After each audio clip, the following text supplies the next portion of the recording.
ये सर्वत्राणभिस्नेहस्तत्प्राप्य शुभाशुभम नाभिनंदती न द्वेष्टि तस्य प्रज्ञा प्रतिष्ठिता।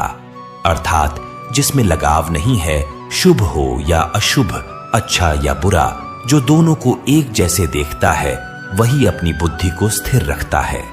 इस श्लोक में कृष्ण समझा रहे हैं कि किस तरह से अलग अलग हालात में खुद को अपनी बुद्धि को स्थिर रखा जाए, कैसे संयम और धैर्य से हम अपने जीवन में अनुशासन ला सकते हैं, वरना चारों तरफ या तो दुख की हाहाकार होगी या खुशी से लोग झूम रहे होंगे।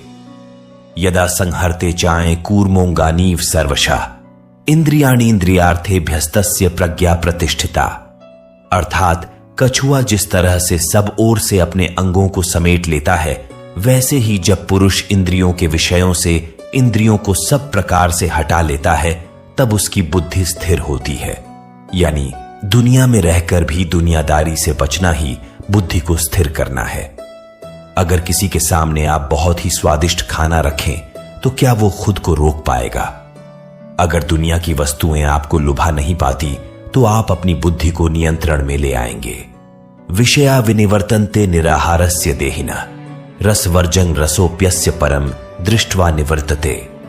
अर्थात संभव है कि हम दुनिया के विषयों में रुचि ना ले, इससे हम दुनिया से दूर तो हो जाएंगे, लेकिन दुनिया के प्रति उनकी आसक्ति नहीं जाती।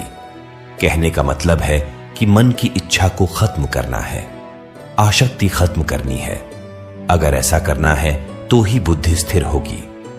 कृष्ण कह रहे हैं कि मान लीजिए आप दुनिया की वस्तुओं को ना भी बोल देते हैं, तो क्या आपका मन उन्हीं में लगा हुआ है? आसक्ति इच्छा खत्म करनी है, तभी तो मोह खत्म होगा।